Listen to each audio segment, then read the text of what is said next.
All right. Today I have a special guest on. Today I have Alex Deacon from the Pittsburgh, Pennsylvania market. He's an investor, he's a broker, he's a mentor. He has over 30 years of experience. He's a top five agent nationwide. He's owner of Deacon Hoover Real Estate, and he's also owner of Mace Property Management.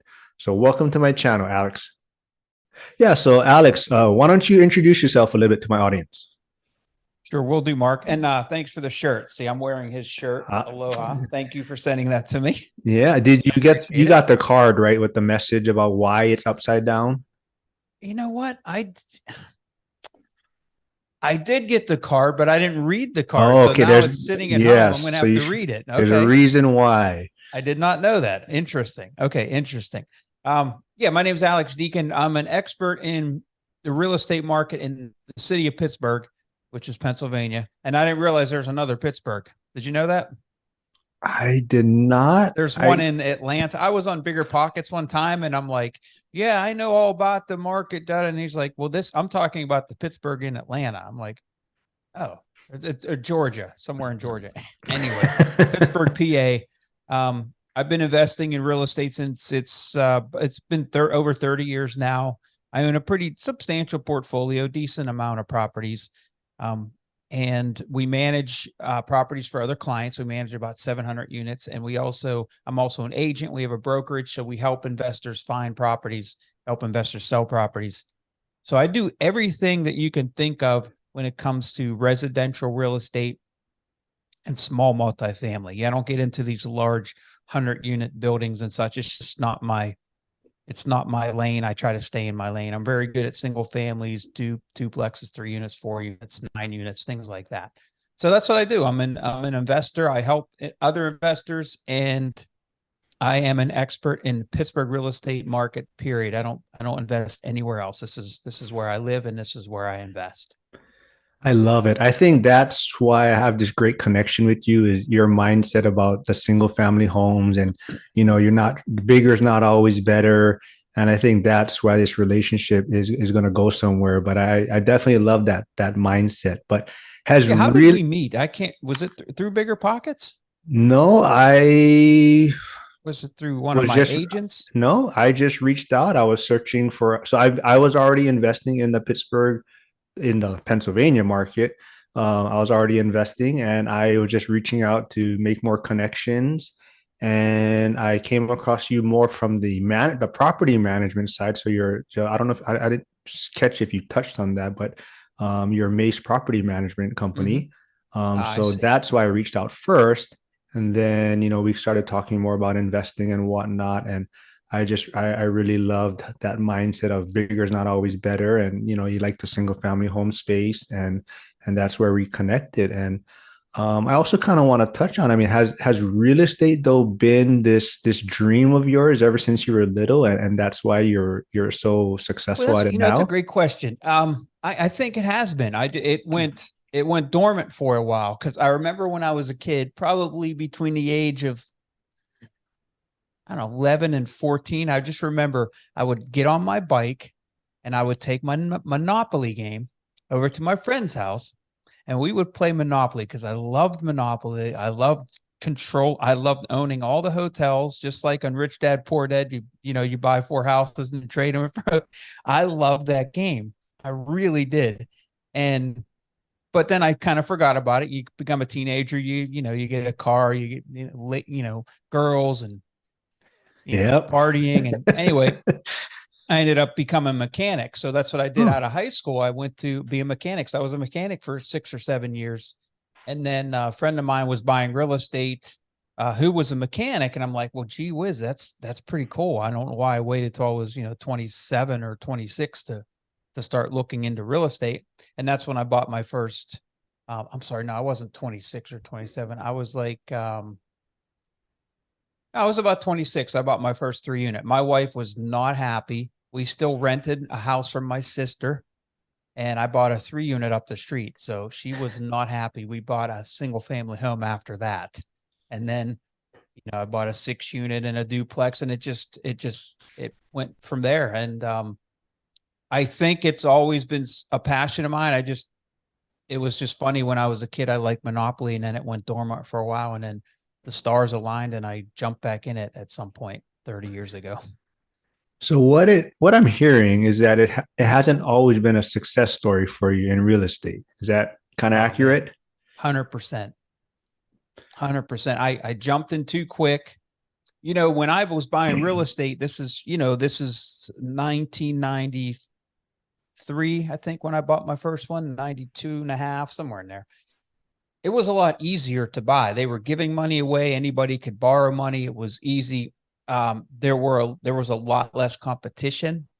Now with the internet, with the explosion of information, it's everybody's getting into it. So here's what I say. It's such an easy thing to conceptualize, right? You buy a property, you fix toilets, you collect rent, the tenants pay for your lifestyle, right?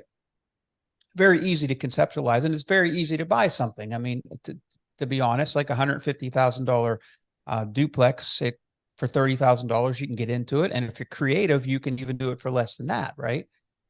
So it's easy to conceptualize. Therefore, the demand is very high. The competition is fierce. There's a lot of competition, and you can easily get yourself into trouble if you don't do your homework and don't run your numbers. And some people, they run their numbers, but they really don't run the correct numbers. You know, they don't set aside enough for repairs, and they don't set aside enough for those rainy days.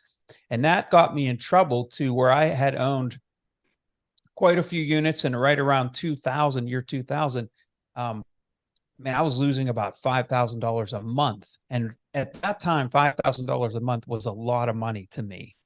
Oh yeah. So I had to sell a lot of good properties. Here's the challenge. I had some really good properties and I had some really crappy ones that were over leveraged. I couldn't even sell the crappy ones. I had to sell the good ones so I could continue making my mortgage payment to keep the crappy ones, you know, because I couldn't sell the crappy ones. I owed 110 and they were worth 90. So I had to sell the really nice duplex worth 120 that I only owed 60 on. So over the years, I've had to liquidate some things just to stay afloat, and you live and learn. I still make mistakes today. I lost $80,000 on a 9 unit I bought last year because it was kind of my fault, but it really kind of wasn't my fault. The building inspector really threw a monkey wrench in things and really caused havoc. So timing was bad.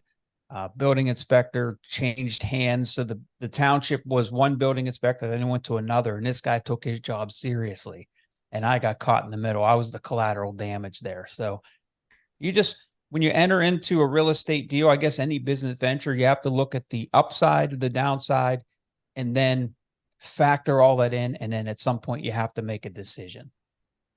And that's how I do every one of my transactions now. So I've learned to live with sometimes you lose money and sometimes you make money. You just have to make money more than you lose.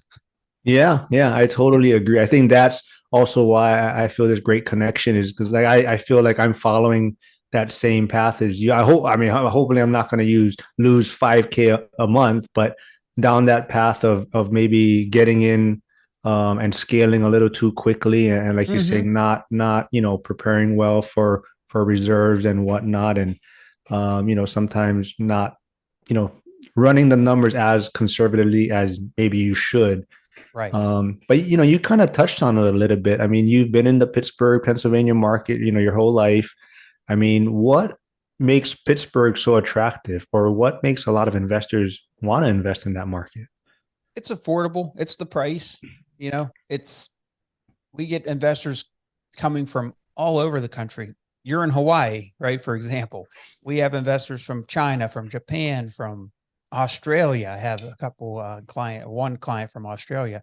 So you think, why would you buy? I would never buy something in Australia, but apparently, if you live in San Francisco, New York, Boston, Honolulu, the prices are insane. You can buy 10 properties here versus one in Honolulu. So that's what's attracting people. The average guy who's making, low six figures or even less than six figures can still buy real estate.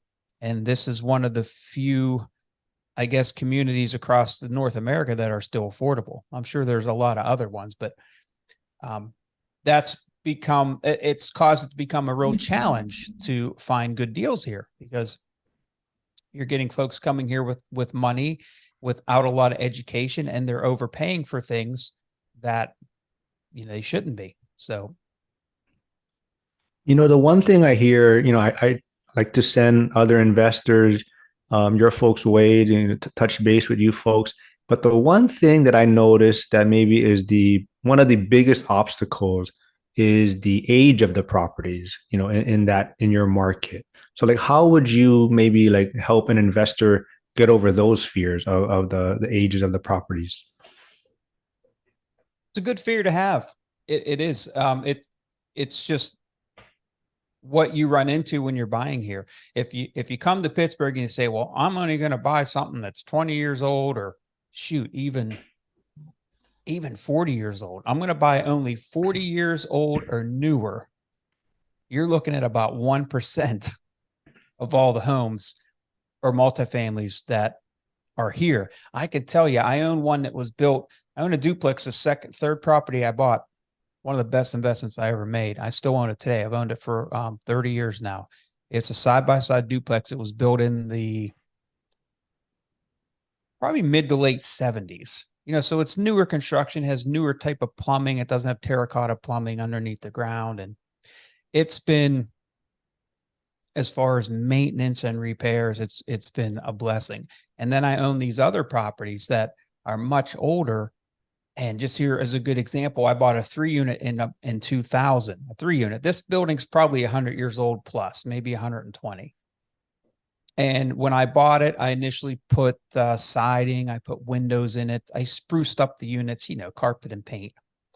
And I haven't touched the inside forever, and I haven't touched the outside since. So this year, I'm putting in probably $45,000 to $50,000 in one unit, fixing up the outside, putting new access doors to the basement, fixing the front porch.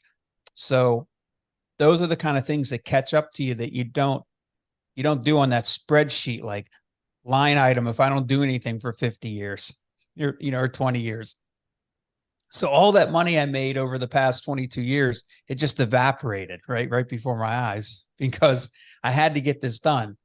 So it's not a bad thing. It's not like it's money going to waste. So that property is, let's say that property is worth 180,000 now. After I'm done doing all this work, my rents are going to increase, and the property is going to be worth 240,000. So it's not a waste of money, but you just have to be prepared for it. And if you're a new investor and you get hit with a $40,000 rehab right off the bat, or 3 years into it, it hurts. So that's the challenge with the older properties, but you can find good older properties. You just have to know what you're looking for, and you have to be have a trained eye and have a good person here helping you, delineate these issues that maybe a home inspector doesn't find. Or I see that a lot. Home inspectors, they just don't find things that I see that can be problems. Yeah. So, like I said, that's kind of very, the Pittsburgh market, you're going to find a lot of older properties, but now something that's affecting most markets is these higher interest rates. So like, how are you navigating that in your market right now?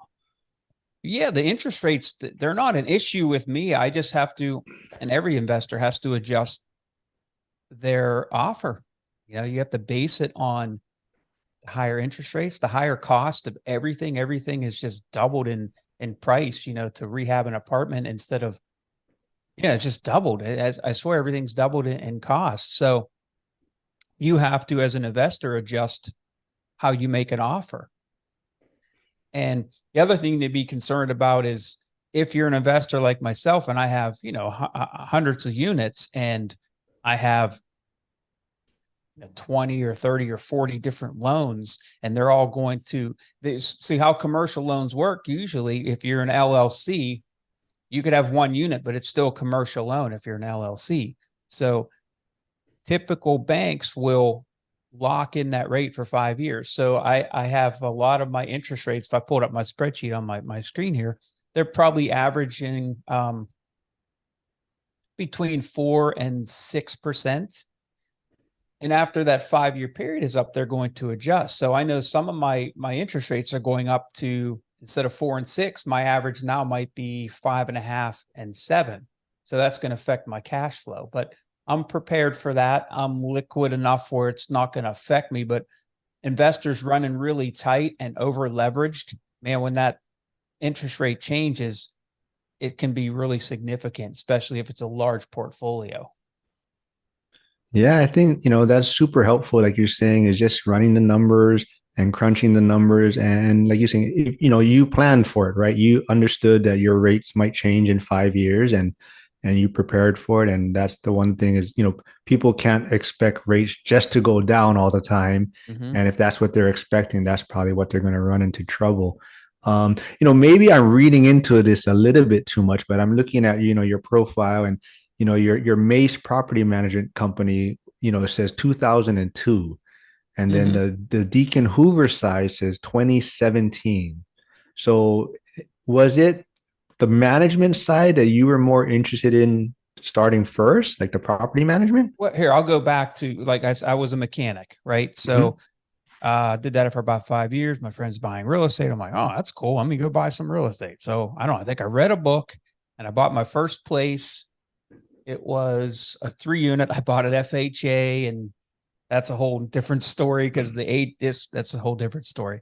But then I bought a 6-unit, and the owner held financing on that. That was a great deal. It was a great deal. I just so stupid and green. Somehow I put this awesome deal together. And then I over leveraged. I borrowed too much money on that. I ended up having to sell that. And I was glad. It was a piece of garbage anyway. So, but then I thought, well, I'm going to get my real estate license. I bought 3 properties already in 2 years. So I got my real estate license. So in 1995, I got licensed. In 97, I went full-time as an agent. So I was a full-time agent and an investor for a very long time. And that's how I made my living. I was selling real estate, helping the average home buyer buy and sell their house. And in 2002, my wife quit her job and we started the property management company. In 2018, we started my own brokerage, which was Deacon Hoover Real Estate Advisors. But I was a real estate agent since 95. So Mhm. that's how it trended to where I am now, which we own a brokerage, we own a property management company, and we own investments.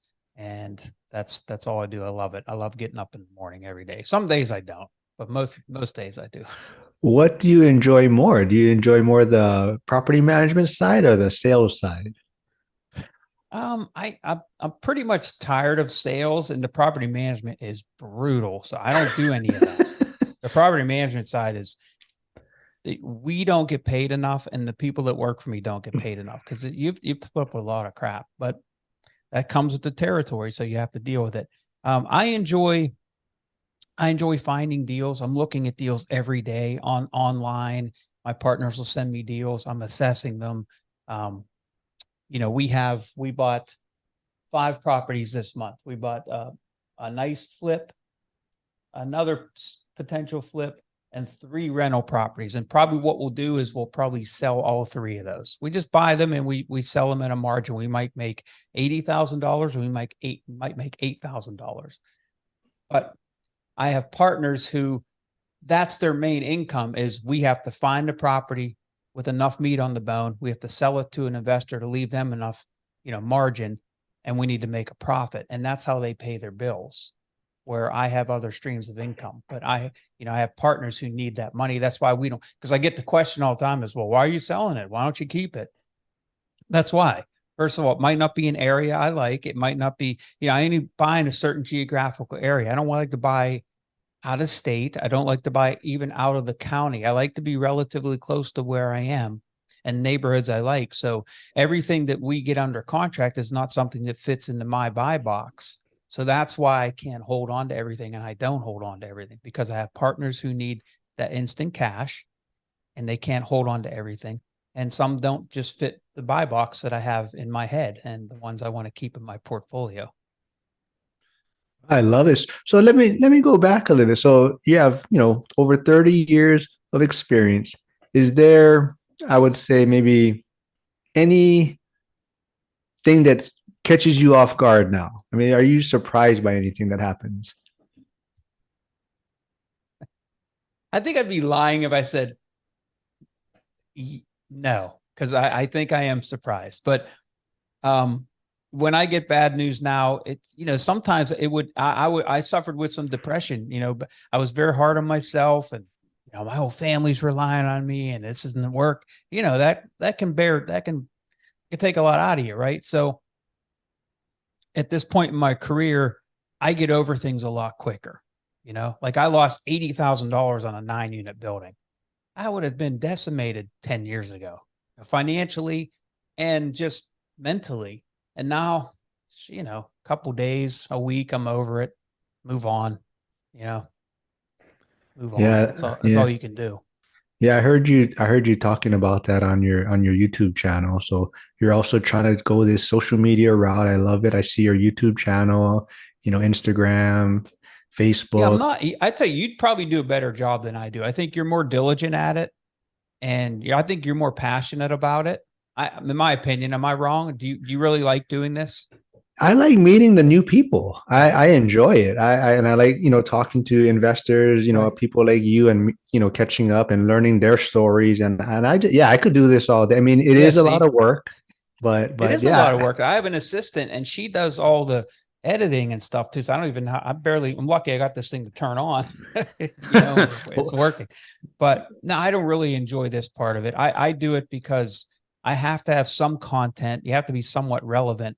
And I don't care really how many people subscribe to my channel or whatever. It's not that many, but I like to have that content on there. So when I get questions, it adds validity to me, and I don't have to really, I don't have to talk to as many people and say, look, if you want information on this subject or this subject, just go to my YouTube channel. You're going to learn a lot, and it's Pittsburgh specific. Now, if we need to talk and really dive into it, we'll talk one-on-one. But if I talk to everybody who wants to talk to me, I would not get any work done. And I don't get paid to do this. I wouldn't mind doing this every day if I got paid like Joe Rogan, but I don't. This doesn't pay me yeah, anything. yeah. So Well, yeah. So I hear you. I part of it for me is like you're saying, I can reference people to my YouTube channel or social media. Say, hey, like you're saying, trying to take everyone's call sometimes, after a while, it's like you're saying, it just takes up your whole day. But I also like it because it also gets me to connect with people like you. And you may take it as an insult. I'm not sure. Maybe I should have checked with you first. But like I always refer to you as like Yoda. I tell these investors that I I kind of meet. look, if I had bigger ears, I'd probably kind of, and but But no, I I don't go, mind. I like talking to folks like you, and I really do. You respect my time, and I've been able to help you, and I'm happy to help. I can't talk to everyone. oh yeah, It's not yeah. possible. So actually, I've been sending them your YouTube channel link first and say, hey, this is Yoda right here, and go Okay, check it out, and then maybe schedule a call and see if he can help you. But that's how I refer to appreciate you that. as. But I do appreciate that. Thank you. no, but let's kind of touch on it. You kind of touched on how property managers don't get paid enough, but do you have any maybe like landlord horror stories? How much time you got, man? Well, what's the most recent one then? What's the most Oh, recent okay. on your mind? Here's a duplex. I learned something. I'm still learning, man. We bought a really nice duplex in Brookline. Brookline's part of the city. All brick, built as a duplex, up and down, all separate utilities. I should have kicked out the tenant from day one, but we didn't.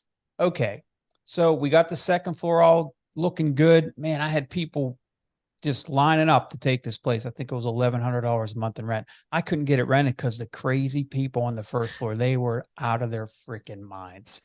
So I kept sweeping that under the rug. And finally we said, look, we got to evict them. That's things sitting there, right? There was hundreds of needles everywhere. They were doing drugs there. Needles everywhere. They kicked in the second floor door. They were living upstairs. Oh my God. It took me 4 months to get rid of them. And their place was disgusting. And that's because that's my fault. I procrastinated. I should have nipped that in the butt from day one. I said, Mr. or Mrs. Seller, we're going to buy this place. I want them out. before I buy it. That would have saved me $20,000 and a lot of just aggravation. So yeah, again, I'm still learning too. Sometimes you have to know what battles to fight. And I just, man, I didn't see the forest through the trees, and I did not see those people as being a problem. But looking back, I'm like, yeah, you know, they were a problem, Alex. You should have got rid of them from day one. So yeah, that's a horse. Oh, I have another one here. There's another one. This is all at my expense, by the way. So you're welcome. Oh, I moved in. This had to do with that. We'll just go to the end part of the story. So I moved in this nice lady, super nice. And she moves in her son, who's a criminal. And she's not even there. She just moved out. She's just, I think she just rented it so he could move in, I guess. So I would never know that. We ran credit and all that. She was good, clean, nice, respectful. I get a call from the police one day. She hasn't paid her rent in a month or so. And my property manager called, and then, no response. And next thing you know, I get a call from the Pittsburgh police. Yeah. Like, hey, we're about to kick in your door over here at such and such a street. Do you have a key? Cause we'd prefer to use the key versus kicking the door. I'm like, I think I have a key, but I'm not going to be able to get over there. So I got a friend of mine who was here, and he just left. I said, can you run this over to them? So he ran over the key. Well, the guy had barricaded the door shut. So they had to kick in the door, and they took him away in handcuffs. And yeah, I got the property back. Thankfully, there was very little damage done. I had to replace the door, and the FBI was involved. So I called the Pittsburgh police because I know they'll pay for some things. I said, hey, would you guys, I called the detective. He was very nice. I said, will you guys pay for this door? He's like, well, it's actually an FBI case. They asked us to come and assist, so you have to call the FBI. So I had my assistant called the FBI office, and they were very nice, and they paid for the door. It was like $900. So I got a new door out of it. But thankfully, that person who lived there did very little damage. I had to maybe put $2,000 into it, clean it up and paint and a little bit here and there. So, yeah, that's another one. I think this is great because, I think a lot of people that are trying to get started, they think it's just once you do it, it gets no problems. But as you're showing that, problems still happen, and it's just part of the territory, and it's gonna, be part of the process, and you just learn from it. And like you say, just keep moving on, right? Yeah, you can't give up. And I talked to somebody, I don't know if it was somebody you referred, but they just know if this wasn't, these folks were from Virginia. So I talked to them, and he's like, yeah, I've been, my wife and I, she's finally on the same page. She's at the point where she's like, when are you going to buy something? Just, I'm tired of hearing about it. Just go buy something. And he said, yeah, okay. So my goal is I want to buy 2 a year and yada, yada, yada. And I said, here's what we need to do. You need to slow down. Let's get one, just your first one. Let's see how that works for 6 months. Then we'll go from there, and we'll buy another one. And whatever you purchase, keep in mind, he goes, and I said, you might lose that money. It's $100,000 house. You might lose that money. He goes, well, I'm prepared to lose $100,000. And I said, well, you're not going to lose 100. You're going to put 20% down, right? Maybe you lose 30. Maybe you own it for 2 or 3 years and you lose $30,000. So be prepared for that, right? That's probably your worst case scenario. And he said, yeah, I can live with that. I said, well, good. Now, but if you went and did that 4 or 5 times, let's say you bought 5 houses in 6 months and 3 of them were mistakes. Now that 30,000 is now hundreds of thousands, and you're losing sleep, and it's not healthy mentally or physically. So I'd say dip your toe in the water, start slow, and then progress. Because bad things do happen sometimes, and you just want to mitigate as much risk as you can. Great advice. That was probably going to be my final, question of advice you could give a new investor. So, do you have maybe another piece of advice, besides, get starting slow, dipping your feet in the water? Is there something else you could advise people? I do. I don't know. It's a tough one. It's not just a clear cut piece of advice, but you have to be patient, and you have to be impatient. And the reason I say that is you can't procrastinate. I would say the patience part of it is at least filling your brain with, I see books behind you there, right? Filling your brain with some books, some podcasts, listening to things like this, and immersing yourself in that part of it. But that's only like the tip of the iceberg. Really getting in your feet in the trenches is really where you learn. But it's good to have that background, that foundation. If you could find someone like myself who can really help you one-on-one, my gosh, it would have transformed my life if I found someone like myself 30 years ago when I was a kid, but that's not always accessible. Sometimes you just got to learn on your own. So be patient in gathering information and learning. But once you've learned as much as you can possibly absorb, you have to act. At some point, you're just going to have to take action. And that's where you can't be patient. You have to be just kind of aggressive and go for it, but there's a difference between an aggressive and being reckless and being aggressive and being educated, and those are different, being reckless, having a lot of money and being reckless can get you into a lot of trouble quickly. So just, balance the two.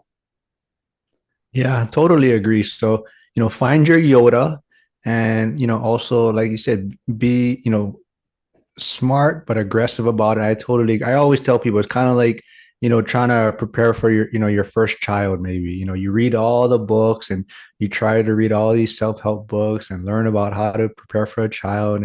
But then once that baby comes, it's like everything's out the window, right? Everything you read, analogy. It's just survival. Yeah, you're just trying to survive after that.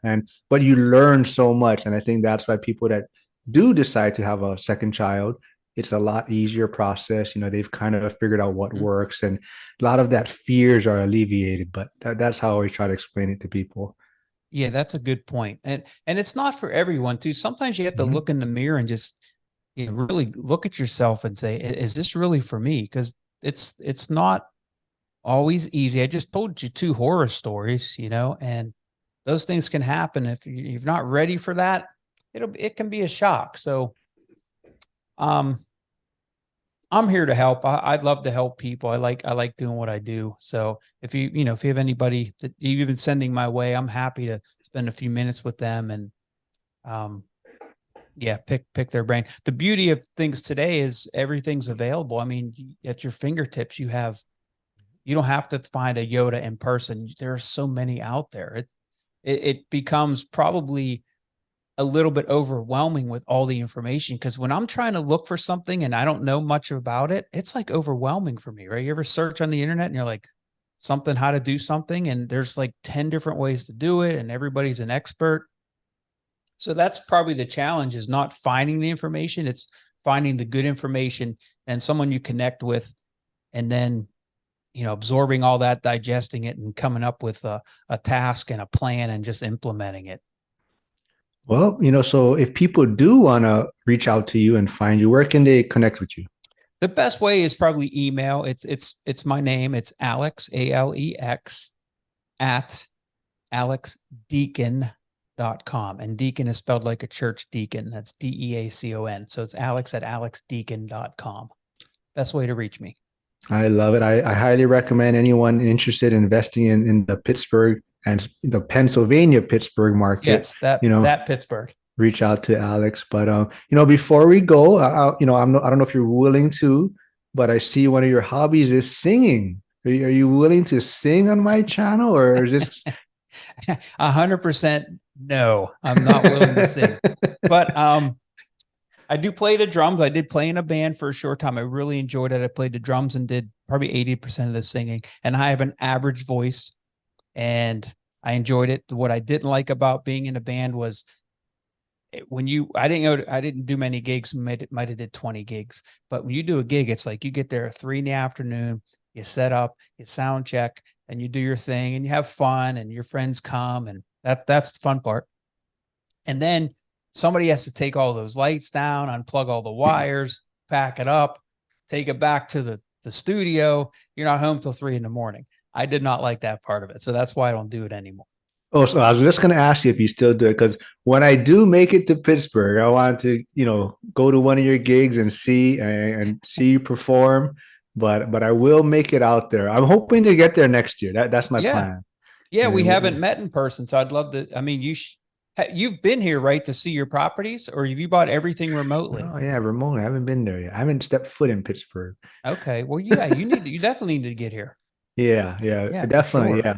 So thanks for always, thanks for taking my calls all the time. Thanks for taking time out of your busy schedule to do Yeah, this. you're But welcome. yeah, cool. All Thanks, right. man. Thanks. Yeah, you're welcome.